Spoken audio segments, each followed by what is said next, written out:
वंदे मातरम। शिक्षक साथियों और शिक्षा जगत से जुड़े अन्य कर्मचारी साथियों, साला दर्पण पे स्थानीय परीक्षाओं की अंक फीडिंग के संबंध में विस्तृत दिशा निर्देश जारी किए गए हैं। कुछ दिनों से कई लोग परेशान हो रहे थे कि अलग अलग क्लासें, जैसे जो नॉन बोर्ड क्लासें जो है, नवीं या 11वीं है या छठी सातवीं या पहली से पाँच चौथी तक जो भी क्लासें हैं, उनके वो किस तरीके से साला दर्पण पे फीडिंग करेंगे। 2 दिन पहले तक जो भी फीडिंग का ऑप्शन था वो भी बंद हो गया था, जो कि आज वापस शुरू हो चुका है। और विशेष दिशा निर्देश जो जारी किए गए हैं वो एक बार आप जरूर देख लें, ताकि आपको कहीं कोई समस्या नहीं हो, क्योंकि परीक्षा समाप्त होते ही तुरंत रिजल्ट तैयार करना, उसमें समय काफ़ी कम है। तो एक बार जो जो दिशा निर्देश जारी किए गए हैं उनकी जानकारी होना जरूरी है। तो मैं जो भी दिशा निर्देश है उनको बताने का प्रयास कर रहा हूँ। तो जैसे देख पा रहे हैं आपकी सत्र 2022-23 के लिए साला दर्पण पर स्थानीय परीक्षा हेतु अंक फीडिंग जो निर्देश है, पहला है कि अंकों के लिए उपलब्ध सभी कॉलम में अंकों को अनिवार्यतः दर्ज करें और किसी कॉलम को रिक्त नहीं रखें। और केवल यदि पोर्टल पर विद्यार्थी नहीं है अथवा विद्यार्थी ने पहली परख या दूसरी परख या 10वीं कक्षा NIOS या RSOS या राजस्थान ओपन से या सप्लीमेंट्री में देर से घोषित छात्रों के परिणाम के कारण अर्धवार्षिक से पहले प्रवेशित हुए थे, तो कॉलम खाली रहेगा, क्योंकि उनकी अनुपस्थिति दर्ज नहीं की जा सकती। तो ये विशेष बात है। इसके अलावा जो भी अनुपस्थित कोई किसी टेस्ट वगैरह में है, तो उसके लिए 1 बढ़ना है।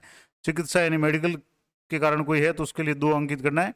और वार्षिक परीक्षा के साथ व्यावसायिक शिक्षा विषय के अंक भी दर्ज किए जाएंगे 100 में से। सत्र 2022-23 के लिए शिक्षा विभाग के नियम और दिशा निर्देशों के अनुसार अंक तालिका तैयार की जाएगी, और किस किस क्लास के कितने मार्किंग वगैरह, कौन से टेस्ट कितने नंबर के होंगे, ये सारा आगे मैं बता दूंगा। कक्षा 9वीं और 11वीं में छात्र की उत्तीर्णता के लिए अधिकतम आवंटित अंकों में से 36% अंक प्राप्त करना अनिवार्य, यानी 36% अंक होने जरूरी है। जैसे मान लो 100 में से 36 या 200 का अगर होगा, उसमें से 72 नंबर 72 मार्क्स है वो अनिवार्य है। इसके अलावा कुछ कृपांक वगैरह का भी प्रावधान है, वो भी आगे इसमें दिया हुआ है। अगला पॉइंट है कि अंतिम परीक्षा परिणाम उन छात्रों के लिए घोषित किया जा सकेगा जो कम से कम 2 परख और वार्षिक परीक्षा, यानी उन्हीं छात्रों को पास या घोषित किया जाएगा जो या तो कम से कम 2 परख दे चुके हों और अर्धवार्षिक दे चुके हो। इसके अलावा या 1 परख और अर्धवार्षिक और वार्षिक परीक्षा में उपस्थित हुए हो। ये दोनों क्राइटेरिया होना जरूरी है, तभी वो छात्र है वो घोषित किया जाएगा परिणाम में। एक तो या तो कम से कम उसने 2 परख, यानी तीसरा परख भले नहीं दिया हो, लेकिन कम से कम 2 परख दिए हो और अर्धवार्षिक परीक्षा दी हो या वार्षिक परीक्षा दी हो, या 1 परख, 1 अर्धवार्षिक और 1 वार्षिक परीक्षा, यानी अर्धवार्षिक वार्षिक प्लस 1 परख अगर ये दिए हुए हैं तो ही उसको जो भी है वो घोषित किया जाएगा, उसका परिणाम है। इसके अलावा कक्षा 9वीं और 11वीं के लिए जो छात्र छात्राएं वार्षिक परीक्षा में बिना सूचना के अनुपस्थित है, अभी जैसे वार्षिक परीक्षा चल रही है और कोई छात्र एब्सेंट है 9वीं और 11वीं में, तो उनका परिणाम तैयार नहीं किया जाएगा। किंतु रुग्णता प्रमाण पत्र, अगर कोई बीमार है, सिकनेस है, उसके पास सर्टिफिकेट है मेडिकल का, के आधार पर छात्र वार्षिक परीक्षा में पुनः परीक्षा हेतु पात्र होंगे, यानी उनकी पुनः परीक्षा होगी। लेकिन कोई स्वेच्छा से अनुपस्थित है 9वीं और 11वीं की परीक्षा में, तो वो है वो पास नहीं माना जाएगा, यानी वो उसका परिणाम जारी नहीं किया जाएगा। इसके अलावा छात्र अधिकतम 2 विषयों में पूरक परीक्षा के लिए पात्र होंगे, यानी पूरक है वो अधिकतम 2 विषयों में दी जा सकती है। इसके अलावा 1 से 4 और 6 से 7, यानी पहली से चौथी तक और छठी सातवीं में पुनः परीक्षा या पूरक का कोई प्रावधान नहीं है। पूरक का प्रावधान है वो 9वीं और 11वीं में ही होगा।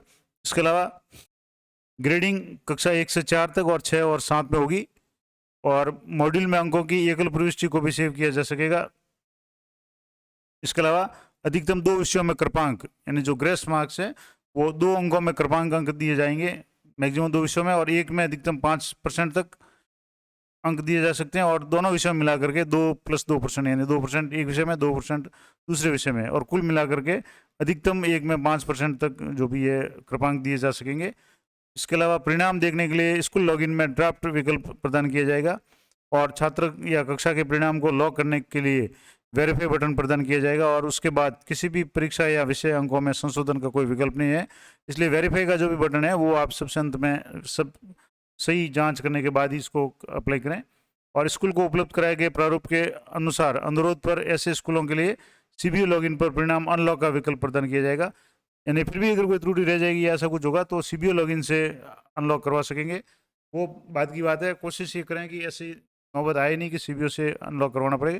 दूसरा, कक्षा विशेष और वर्ग विशेष के समेकित परिणाम के देखने के लिए स्कूलों को एक ग्रीन सीट प्रदान की जाएगी जो समेकित परिणाम होगा कक्षा का या वर्ग विशेष का, और विभिन्न वर्गों सेक्शंस में एक ही स्ट्रीम के मामले में उसी स्ट्रीम की समेकित वरीयता सीट है वो प्रदान की जाएगी। क्लास या स्ट्रीम में रैंक के लिए अलग से मॉड्यूल उपलब्ध कराया जाएगा। तो काफ़ी कुछ चीज़ें हैं वो उसमें उपलब्ध करवा दी जाएगी शाला दर्पण पे। और सबसे महत्वपूर्ण बात कि सभी कक्षा अध्यापक ये सुनिश्चित कर लें कि शाला दर्पण पे विद्यार्थी का नाम, माता पिता का नाम, एसआर नंबर और जन्म तिथि का अद्यतन कर दिया गया, यानी अपडेट कर दी गई है।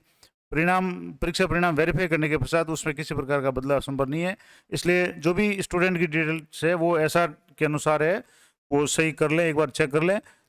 और उसके बाद में परिणाम वेरीफाई का जो ऑप्शन है वो सबसे अंत में काम में लें, ताकि उसके बाद में कोई बदलाव नहीं होगा। अगर मान लो जरूरत पड़े तो फिर सीबीयू लॉगिन पे अनलॉक का मॉडल होगा, तो वो अलग बात है। अब इसमें instruction for marks feeding for local exams for session 2022-23 शाला दर्पण ये नियम है वो अंग्रेजी में दिए हुए हैं, तो दोबारा मैं आपको बताऊंगा नहीं, क्योंकि एक ही बात है, दोनों में दिए हुए। अब कुछ और इम्पोर्टेंट बातें हैं वो मैं आपको बता दूंगा।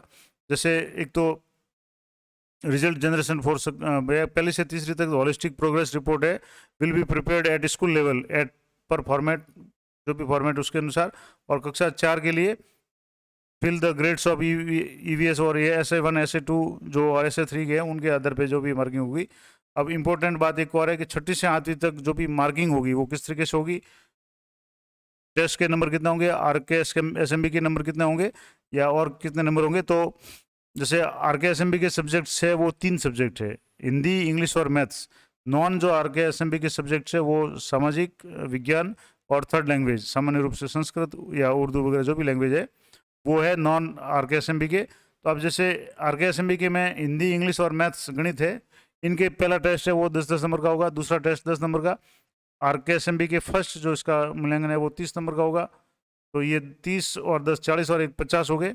उसके बाद में हाफ ईयरली जो अर्धवार्षिक परीक्षा है वो 40 नंबर की थी, जिसमें रिटर्न के 30 नंबर और 10 नंबर ओरल के यानी मौखिक के थे। इसी प्रकार अब जो इनके चल रहा है वार्षिक परीक्षा के साथ में RK SMB के 2 का आकलन भी चल रहा है, तो वो RK SMB के 30 नंबर का है। और जो वार्षिक परीक्षा का जो पेपर है 6ठी से 7वीं का वो 50 अंकों का है, 50 में भी 35 का रिटर्न है और 15 का ओरल यानी मौखिक है। और इसके अलावा अभी जो भी जैसे RK SMB के 2 हो चुके हैं, तीसरा चल रहा है, तो तीसरा RK SMB के वो भी है 30 नंबर का है। इस तरीके से जैसे 2 टेस्ट हो गए, फिर RK SMB के फर्स्ट सेकंड थर्ड 3 हो गए 90 नंबर के। इसके अलावा 50 नंबर का वार्षिक परीक्षा, 40 की अर्धवार्षिक, और ये 10 नंबर ये टेस्ट के। इस तरीके से कुल 200 अंक है वो इसके हो जाएंगे। तो 200 अंकों की जो भी मार्किंग है वो इस तरीके से होगी। इसी प्रकार गणित और अंग्रेजी में भी प्रथम द्वितीय टेस्ट 10-10 नंबर के, RK SMB के तीनों टेस्ट 30-30 नंबर के। और इसके अलावा एनुअल परीक्षा है 50 नंबर की, इसमें 35 + 15, और अर्धवार्षिक परीक्षा वो भी 40 नंबर की, 30 + 10, इस तरीके से 200 मार्क्स होंगे। जो नॉन RK SMB के सब्जेक्ट्स है जैसे सामाजिक है 6ठी 7वीं में, उसमें 2 टेस्ट होंगे 10-10 नंबर के। इसके अलावा 70 नंबर की अर्धवार्षिक होगी, जिसमें 50 नंबर का लिखित और 20 का मौखिक होगा। और वार्षिक परीक्षा है वो 110 नंबर की होगी, जिसमें 80 नंबर का पेपर लिखित होगा और 30 नंबर का वाइवा या मौखिक ओरल होगा। तो इस तरीके से ये 200 नंबर होंगे। तो सभी के विषय के अंक तो 200 होंगे, लेकिन जो RK SMB के सब्जेक्ट है उनमें 30-30-30 यानी 3 जो RK SMB के जो आकलन है उनके 90 नंबर है वो होंगे। तो अर्धवार्षिक और वार्षिक में उनके नंबर है वो कम किए गए। बाकी विषयों में जो जैसे थर्ड लैंग्वेज है, साइंस है, उनमें 2 टेस्ट अर्धवार्षिक और वार्षिक होगी, अर्धवार्षिक 70 की और वार्षिक 110 की होगी। उसका भी सब डिवीजन है कि लिखित है वो 80 की और मौखिक है 30 की होगी।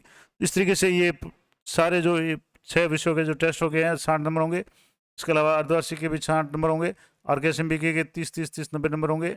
और इसके अलावा जो अदर सब्जेक्ट्स है जिसमें SUPW, आर्ट एजुकेशन और हेल्थ एजुकेशन, इनके 100 नंबर के वार्षिक परीक्षा होगी, और जिसमें से आपको मार्किंग करनी है। तो एक तो ये हो गया। अब जो make entry of marks for unit test, यानी जो टेस्ट हुए प्रथम सेकंड थर्ड जो भी है हाफ ईयरली और वार्षिक परीक्षा के जो भी मार्क्स है वो रिजल्ट टैब में शाला दर्पण पे आपको फीडिंग करनी पड़ेगी। इसके अलावा marks will be enter through the staff login for mapped subjects and school login. Mark की जो एंट्री है वो स्टाफ लॉगिन से भी हो जाएगी और स्कूल लॉगिन से भी हो जाएगी। तो जैसे भी आपको सुविधा है वो आप दोनों तरीके से इसकी फीडिंग कर सकते हैं, शाला दर्पण में जो भी करनी है वो। इसके अलावा just feed the marks of first unit test, half yearly and annual examination as per above maximum marks and upload OCR for RKSMB through separate module. और OCR से जो RKSMB का आकलन है वो जैसे स्क्रीन करके जो भी मार्किंग जो या जो भी जो प्रोसेस है मॉड्यूल है उसके अनुसार होगा। और एब्सेंट है उसके लिए 1 मार्क करना है और जो मेडिकल के लिए 2 मार्क करना है जो भी मार्क्स की एंट्री है उसमें। और इसके अलावा if the student transfer from other school then the marks of examinations will be filled in the current school, यानी किसी स्कूल में से अगर कोई बच्चा ट्रांसफर हुआ है तो उसके जो मार्क्स है एग्जामिनेशन के नंबर है वो वर्तमान स्कूल से करंट स्कूल से भरे जाएंगे on the recommendation of previous school. पुरानी जो स्कूल है वो रिकमेंड करेगी या अगर वो लिखित में देगी इतने इतने टेस्ट इसके हुए हैं और इसके नंबर इतने आए हैं उसके हिसाब से जो भी अंतिम परिणाम है वो वर्तमान स्कूल जिसमें वो अध्ययनरत है वो तैयार करेगी। तो ये कुछ इंपॉर्टेंट बातें थी। इसके अलावा marks should be entered by the schools for all the subject examinations in the Hindi, English, maths, science, social science और third language as per map जो भी है।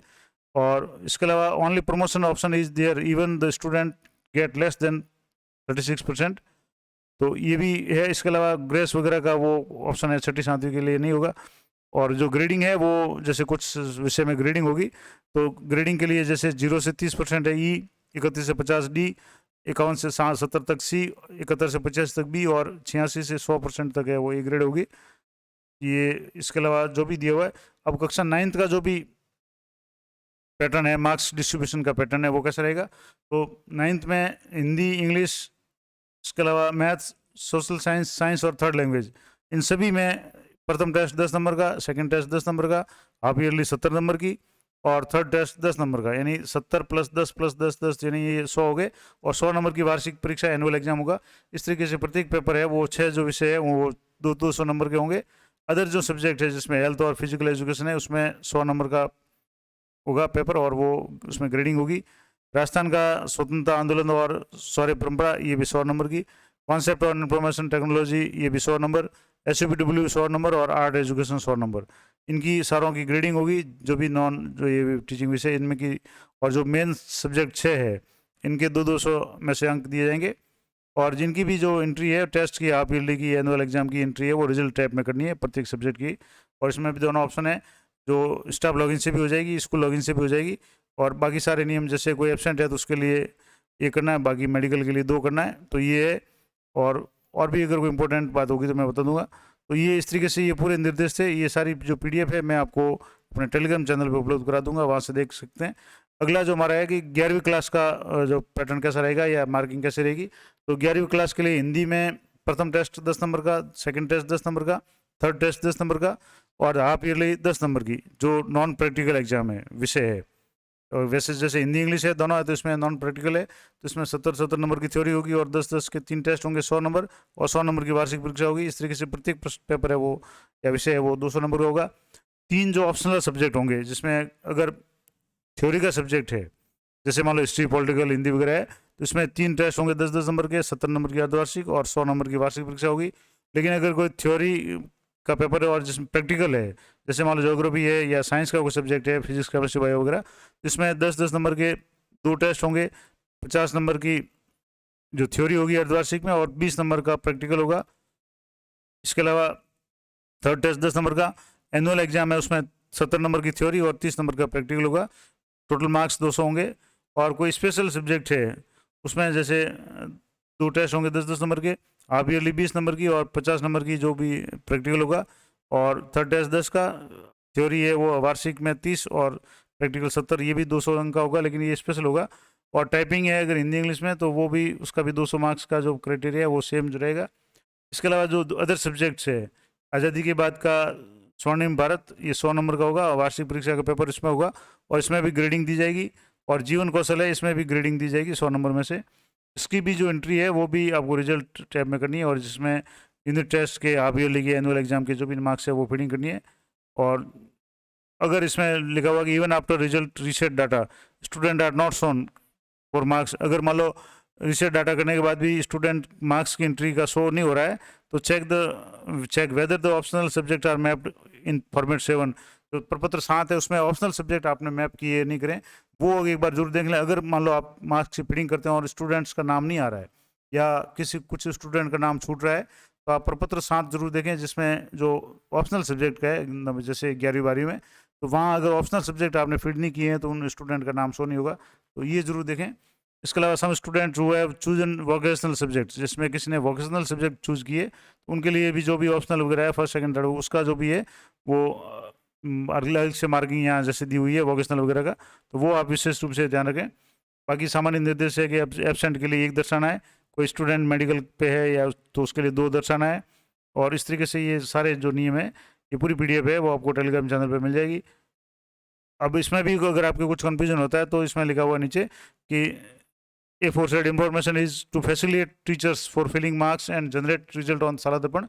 For more information, go through departmental rules and regulations for result generation. यानी ये सामान्य जानकारी के लिए टीचरों के लिए ये सुविधा उपलब्ध कराई गई है। फिर भी अगर ऑथेंटिक जानकारी के लिए आप जो भी विभागीय नियम है या विभागीय जो वेबसाइट वगैरह है उनको पालन करें। तो ये महत्वपूर्ण जानकारी थी कि किस तरीके से आपको शाला दर्पण पे जो नॉन बोर्ड क्लासेज हैं, जो जिनके लोकल एग्जाम होंगे, उनकी मार्क्स की जो फीडिंग है वो किस तरीके से आपको करनी है, स्थानीय परीक्षाओं के जो अंक है उस किस तरीके से फीडिंग करनी है, कृपांक कितने देने हैं, ग्रेस कितना देना है, और इसके अलावा पासिंग मार्क्स कितने हैं, किस किस क्लास का जो भी मार्क्स का जो पैटर्न है कितना रहेगा, ये सारी जानकारी मैंने आपको बता दी। आशा करता हूँ ये जानकारी आपके लिए उपयोगी रहेगी। इसी तरह की जानकारी के लिए चैनल पर बने रहें। मिलते हैं नेक्स्ट वीडियो में, तब तक जय हिंद, जय भारत।